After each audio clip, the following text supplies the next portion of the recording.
नमस्कार, आप देख रहे हैं एनडीटीवी इंडिया। हमारी खास पेशकश के साथ मैं हूं अनंत भट्ट। इस साल देश के कई हिस्सों में रिकॉर्ड तोड़ गर्मी पड़ रही है। कभी कुदरत मेहरबान हो जाए तो बरसात से थोड़ी सी राहत मिल जाती है, लेकिन फिर वही तपिश, वही झुलसा देने वाली गर्मी, लू के थपेड़ों से बदहाल लोग। गर्मी इतनी कि घर से बाहर निकलने में भी इंसान 10 बार सोचे। जब गर्मी इस कदर सितम ढाती है तो एक ही बात जहन में आती है, इस गर्मी का इलाज क्या है। तो हमारी खास पेशकश का फोकस भी आज इसी पर है।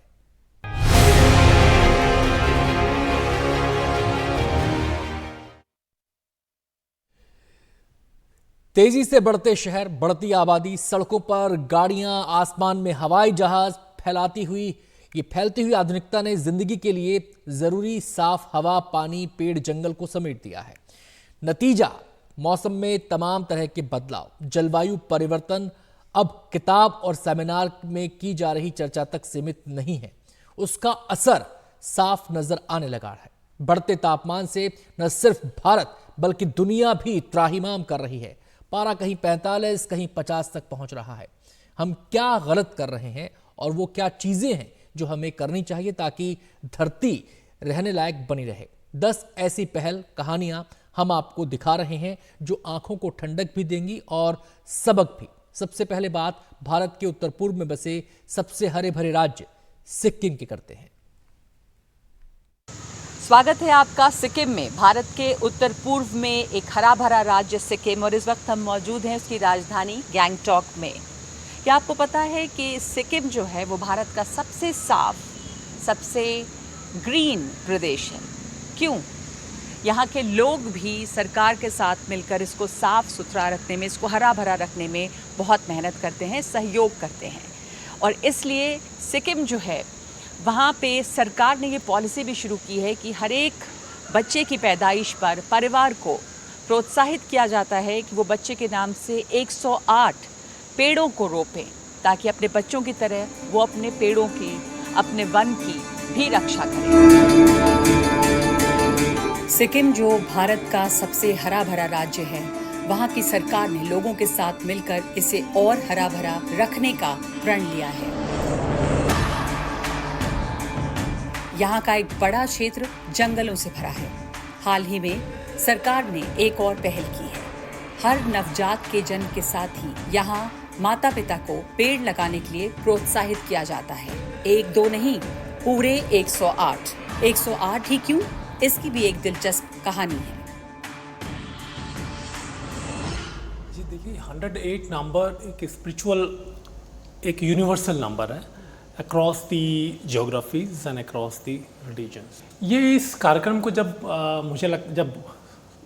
मुख्यमंत्री जी ने सोचा था तो शायद इस दिशा में नहीं सोचा होगा, लेकिन ये इसका एक ऐसा, जैसा आप कहते हैं, ऐसा एक बाई प्रोडक्ट बना है जो अभी जो जलवायु परिवर्तन और क्लाइमेट चेंज की बातें हो रही हैं उसमें ये बहुत ही रेलिवेंट है। जब आप 108 पेड़ लगाते हैं तो आप रफली अराउंड 2.6 से लेकर 2.7 ton of equivalent carbon dioxide absorb करते हैं, जिसको सिंक बनाता है। और आप इंडिया का पर कैपिटा कार्बन एमिशन देखेंगे तो वो 2.4 ton of equivalent carbon dioxide equivalent है।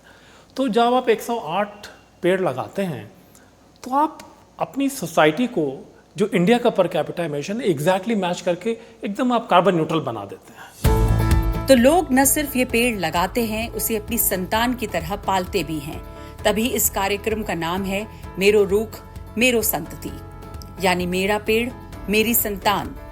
सरकार इसके साथ ही उस बच्चे के नाम से कुछ राशि भी जमा करती है जो उसके वयस्क होने पर उसे दी जाती है, और लोगों का एक जुड़ाव, एक रिश्ता बन जाता है इन जंगलों के साथ। वो अक्सर अपने बच्चों का जन्मदिन भी मनाने यहीं लौटते हैं। कैसे पेड़ लगाने हैं, कहाँ लगाने हैं, इसमें मार्गदर्शन होता है वन विभाग का। तो ये जो कार्यक्रम है मेरो रुख मेरो संतति, आपको पता होगा, जैसे रुख का मतलब होता है ट्री, पेड़, वृक्ष नेपाली में। संतति का मतलब होता है संतान। तो ये कार्यक्रम जब किसी घर में बच्चे का जन्म होता है तो उसको कमेमोरेट करने में या उसके उपलक्ष्य में 108 पेड़ लगाए जाते हैं। तो जब 108 पेड़ लगाते हैं तो इसमें इसको एक इवेंट के साथ अटैच कर दिया है। और होता क्या है, जब ये प्लांटेशन पेरेंट करता है अपने बच्चों के नाम पर तो उसके साथ उसका एक इमोशनल कनेक्ट भी हो जाता है। तो जब तक पेरेंट्स रहते हैं तब तक उनको लगता है ये मेरे बच्चों के नाम पर लगे हुए हैं पेड़ हैं, और उनको वैसे ही बचाता है। और कुछ दिनों के बाद जैसा लगता है कि जब पेरेंट्स नहीं रहेंगे तो बच्चे देखेंगे तो बच्चे कहेंगे ये वृक्ष मेरे माता पिता ने मेरे लिए लगाए थे। उनका भी एक बहुत अच्छा इमोशनल कनेक्ट हो जाता है। सिक्किम की राजधानी गैंगटॉक से नगमा, एनडीटीवी के लिए। तो ये है बात सिक्किम की, लेकिन वो इलाके जो सूखे हैं, पानी की समस्या से जूझ रहे हैं, वहां भी कई लोग अपने तौर पर इसे हरा भरा करने की कोशिश में हैं। ये तो आप जानते ही हैं कि राजस्थान में हमेशा से जल संकट रहा है। अब ये भी जान लीजिए, इसी राजस्थान में डीडवाना शहर वाटर हार्वेस्टिंग जैसी प्रणाली सदियों पूर्व ही अपना चुका है। यहाँ के परकोटे में स्थित लगभग सभी घरों में वर्षा जल संग्रहण के लिए टैंक बने हुए हैं, जिन्हें स्थानीय भाषा में हौद या कुंड कहा जाता है। तो डीडवाना के लोग पीढ़ियों से हमें बता रहे हैं कि जब गर्मी सताए तो क्या है उपाय। डीडवाना शहर नमक झील के किनारे और खारे पानी की पट्टी पर स्थित है, जिसके कारण यहाँ का भूमिगत जल खारा और अनुपयोगी है। पुराने समय में इस समस्या के निदान के लिए शहर के आसपास तालाब बनवाए गए, लेकिन जब नगर पर कोई आक्रमण होता तो शहर के दरवाजे बंद कर दिए जाते। ऐसी स्थिति में यहाँ घरों में इन कुंडों या हौद का निर्माण कराया गया। यही नहीं, नगर के मंदिरों और मस्जिदों में भी कुंडों का निर्माण कराया गया। गुप्तकालीन सरकी माता मंदिर में भी प्राचीन कुंड की मौजूदगी इस बात का प्रमाण है कि डीडवाना शहर में कुंड प्रणाली सदियों से चली आ रही है। नगर के लगभग सभी मंदिरों में पूजा पद्धति में कुंड के जल का प्रयोग होता है। वहीं लगभग 950 साल पुरानी किला मस्जिद सहित लगभग सभी पुरानी मस्जिदों में भी कुंड बने हुए हैं, जिनका पानी आज भी इस्तेमाल किया जाता है। वर्तमान में नए बना रहे घरों में भी हौद यानी कुंड का निर्माण करवाया जा रहा है। मैं इस वक्त किला मस्जिद की इस भूमिगत हौद में हूँ। ये हौद लगभग 950 साल पुरानी है। जब इस मस्जिद का निर्माण किया गया था, आप देख सकते हैं इस हौद में पानी भरा हुआ है और बीचों बीच एक कुंड भी है। ये कुंड इसलिए बनाया जाता था ताकि जो पूरे हौद का जो कचरा है या गंदगी है वो इसमें आ सके और यहाँ से इसकी सफाई की जा सके। आज भी हौद में पानी भरा हुआ है और आप देख सकते हैं किस तरह से पूर्वजों की जो सोच थी पानी बचाने को लेकर किस तरह से कामयाब रही थी और आज भी यह जल संरक्षण के तौर पर काम आती है। डीडवाना में एक तो पानी की कमी थी और दूसरा यहाँ जो भी पानी था वो खारा था। तो इसका हल उन्होंने ये समझा, ये सोचा कि हर घर में अगर अपन उसका स्टोरेज करें तो शायद इससे कुछ सुविधा मिले। तो पुराने घरों में बहुत बड़े बड़े हार्वेस्टिंग सिस्टम थे और बड़े बड़े हौज थे। उन हौजों में वो साल भर का पानी इकट्ठा करते थे, उसी को पीते थे, उसी से खाना बनाते थे और उसी को काम में लेते थे। ये हार्वेस्टिंग सिस्टम बहुत पुराने समय से डीडवाना में चला है। वर्षा का पानी इकट्ठा करना यहाँ की परंपरा रही है। आज डीडवाना नगर के पुरानी बस्ती में कोई भवन, कोई मकान ऐसा नहीं है जिस मकान में कुआं नहीं, हौद नहीं हो। और आसपास में अगर कुआं भी है तो भी उन्होंने कुएं के पानी से ज़्यादा महत्वपूर्ण वर्षा के पानी को माना और वर्षा के पानी के संग्रहण की व्यवस्था प्रत्येक घर में डीडवाना की एक परंपरा रही है। ये कुंड शहर के लोगों को पेयजल उपलब्ध कराते थे। क्योंकि डीडवाना शहर 2000 साल पुराना बताया जाता है, तो इस लिहाज से इस प्रणाली की जन्मस्थली भी डीडवाना को माना जा सकता है। ये कुंड प्रणाली आज के वाटर हार्वेस्टिंग का प्राचीन रूप है। कुंड प्रणाली में घरों की छत से वर्षा जल को टांके में एकत्रित करने का प्राचीन और वैज्ञानिक तरीका है, जिसके तहत मकान निर्माण के तहत क्षेत्रफल और आवश्यकता के अनुसार लंबा चौड़ा या गहरा गड्ढा खोदा जाता है, जिसका आकार गोलाकार या आयताकार हो सकता है। इसके बाद चुने हुए पत्थर से इसकी दीवारें और फर्श बनाया जाता है। कुछ कुंडों में उतरने के लिए सीढ़ियां भी बनाई जाती हैं। किला मस्जिद की इस हौद के मुहाने पर हम बैठे हैं। ये उस हौद का गेट है जहां से नीचे उतरा जा सकता है। यहाँ आप देख सकते हैं बाकायदा सीढ़ियां बनी हुई है जो हौद के बिल्कुल तल तक जाती है, ताकि कोई आवश्यकता पड़ने पर या जरूरत पड़ने पर हौद की सफाई की जा सके और जरूरत पड़ने पर पानी निकाला भी जा सके। डीडवाना शहर ने जिस प्रणाली को सदियों पूर्व अपना लिया था, वो आज की आवश्यकता बन गई है। प्रकृति के अनमोल खजाने जल को सहेजने का कार्य डीडवाना के लोगों ने सदियों पूर्व प्रारंभ किया था। उसे ये शहर आज भी जारी रखे हुए है।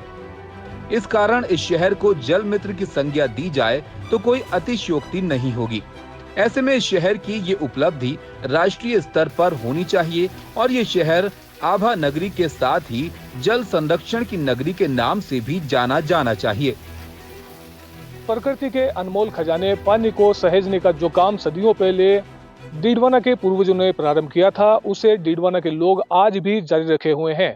इस कारण डीडवाना को जल मित्र की संज्ञा दी जाए तो अतिशयोक्ति नहीं होगी। जरूरत इस बात की है कि डीडवाना शहर से अन्य शहर भी सीख लें और पानी बचाने में अपनी भूमिका निभाएं। वहीं डीडवाना की ये उपलब्धि राष्ट्रीय स्तर पर अपनी पहचान बनाए और इसे आभा नगरी के साथ ही जल संरक्षण की नगरी के रूप में भी जाना जाए। डीडवाना से जहीर अब्बास उस्मानी, एनडीटीवी। और अब आपको मध्य प्रदेश लिए चलते हैं, जहां पर बच्चों और युवाओं ने मिलकर एक मुहिम शुरू की है जो हम सबको रास्ता दिखाती है। ये मुहिम डिंडौरी जिले के चांदपुर गांव में चल रही है। दरअसल गांव के युवाओं और बच्चों ने मिलकर एक टीम बनाई है जिसे पृथ्वी सेना नाम दिया गया है। पृथ्वी सेना ने गांव को हरा भरा रखने का बीड़ा उठाया है।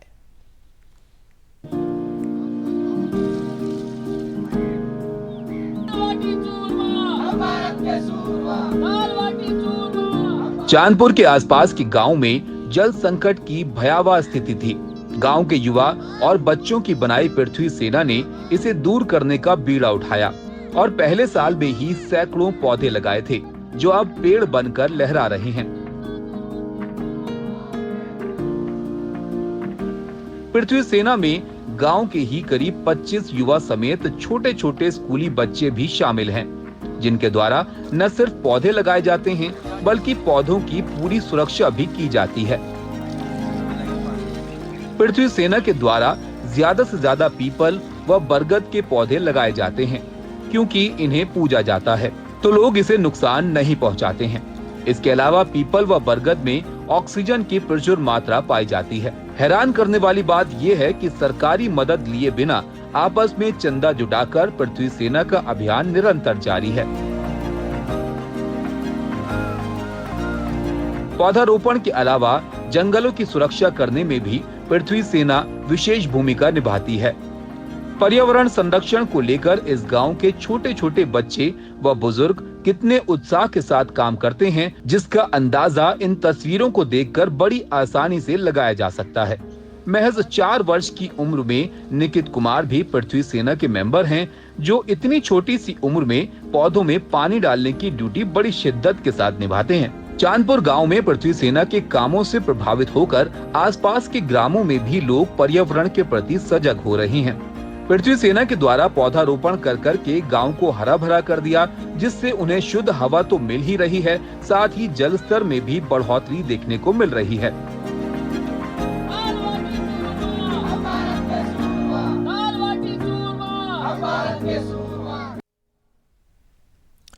हरे भरे पेड़ सबको सुहाते हैं। ये न केवल हमें ठंडक देते हैं बल्कि ये हमारी पृथ्वी के लिए ऑक्सीजन का काम भी करते हैं।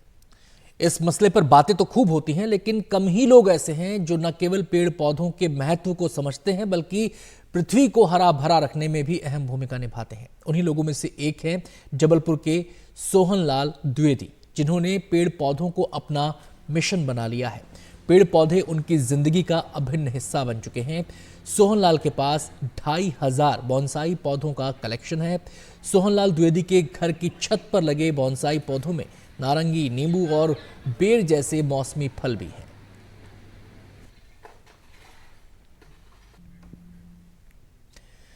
जहां हरियाली होती है वहां आप कुदरती ठंडक महसूस कर सकते हैं। जहां हरे भरे पेड़ होते हैं वहां सूरज की किरणें आपको नहीं सताती। पेड़ की छांव में आप गर्मी से राहत महसूस करते हैं। लेकिन पेड़ों की अंधाधुंध कटाई ने बड़ा संकट पैदा कर दिया है। ये बात भिलाई के बालूराम वर्मा को अच्छे से समझ में आ गई, लिहाजा वृक्षारोपण को उन्होंने अपना लाइफ मिशन बना लिया है।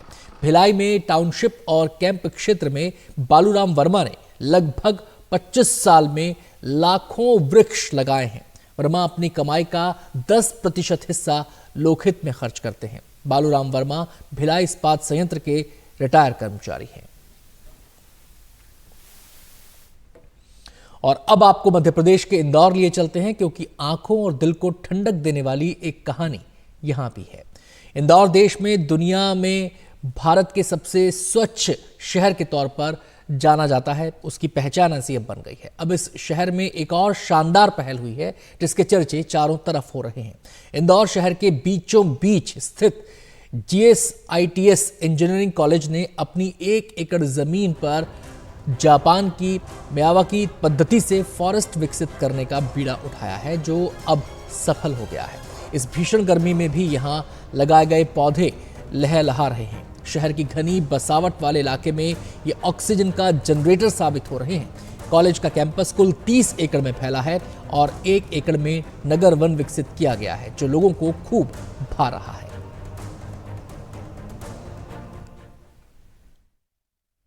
मैं अभी भी डेली सुबह 1 घंटे पेड़ों से छूता हूँ, उनको हग करता हूँ और उनसे बातें करता हूँ। और मेरे दोनों बच्चों का नाम भी प्रकृति वरदान है।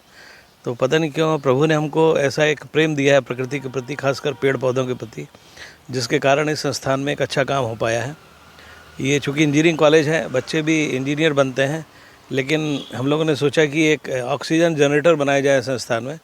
तो करीब 1 एकड़ के करीब ज़मीन हम लोगों ने चिन्हित करी और उसमें करीब 8400 पौधे जो लुप्त प्राय थे और जो मेडिसिनल थे उनको हमने लगाया और उसको मियावाकी पद्धति से लगाया गया। एक सोसाइटी हमारे साथ जुड़ी, किसी ने हमको डोनेशन दिया है इसमें CSR में, और हमारे पूरे कॉलेज के पूरे शिक्षक, कर्मचारी और बच्चों ने इसमें बड़े उत्साह से काम लिया। देश के ज्यादातर हिस्से इन दिनों तप रहे हैं। बड़े बड़े शहरों में तो गर्मी की ये समस्या और गहरी है। हालात ये हो गए हैं कि भारत के बड़े शहर हीट आइलैंड बन गए हैं, जहां सामान्य तापमान में इजाफा देखा जा रहा है। शहरों में कंक्रीट के जंगल खड़े हो गए हैं और ये गर्मी की आग में घी का काम कर रहे हैं। कंक्रीट से बनी इमारतें गर्मी को बढ़ाने में अहम रोल निभा रही हैं, क्योंकि ये दिन में हीट को ऑब्जॉर्व करती हैं और रात को छोड़ती हैं। लिहाजा आज सस्टेनेबल हाउसिंग पर जोर दिया जा रहा है, मतलब इमारतों के निर्माण में ऐसी तकनीक का इस्तेमाल जो कार्बन उत्सर्जन को कम करे और पर्यावरण संरक्षण में सहायक हो। इस विषय पर हमारे साथी हिमांशु शेखर ने बात की CSE के प्रोग्राम डायरेक्टर रजनीश से। दिल्ली का 2 तरीके से रुझान जो है बदल गया। तो अब कंक्रीट इतना ज़्यादा हैवी हुआ है आपके पास। कंक्रीट का प्रॉब्लम क्या है? उसका इशू ये है कि वो एक अपने आप में दिन में तो आपको गर्मी बहुत फेंकेगा, दूसरा वो एब्जॉर्ब बहुत करता है। एब्जॉर्ब करने के बाद वो रात को हीट फेंकना शुरू करता है बाहर।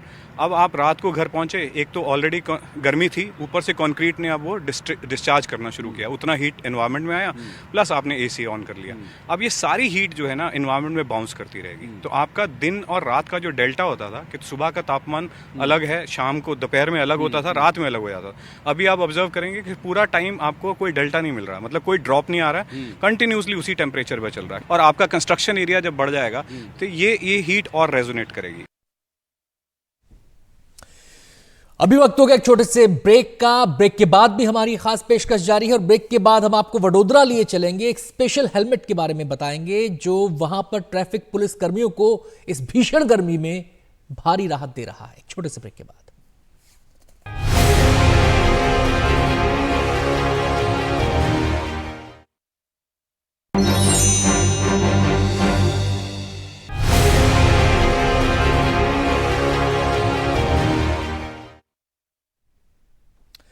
तेज धूप और लू के थपेड़ों के बीच सड़क पर खड़े होकर ट्रैफिक को मैनेज करने के लिए हिम्मत चाहिए।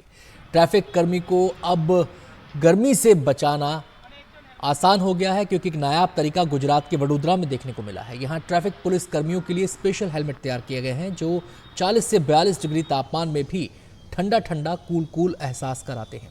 ये हेलमेट एक बार चार्ज होने पर 8 घंटे तक कूलिंग प्रदान कर सकते हैं।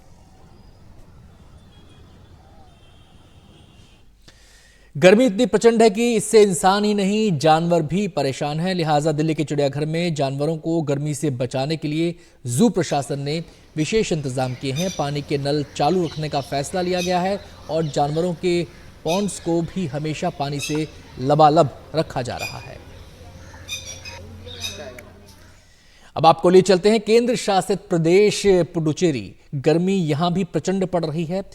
लोगों को गर्मी से बचाने के लिए सड़कों पर रेड लाइट के पास हरे रंग के विशाल कपड़े के साथ ग्रीन शेड्स तैयार किए गए हैं। जब रेड लाइट होती है तो लोग इन शेड्स के नीचे रुककर थोड़ी राहत महसूस करते हैं।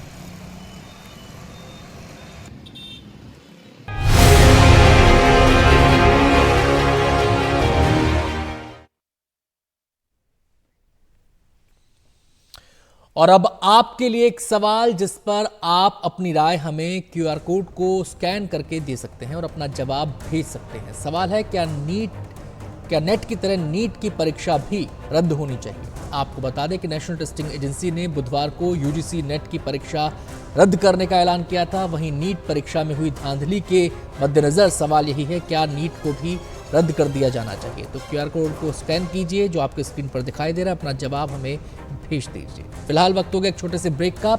देखते रहिए NDTV इंडिया।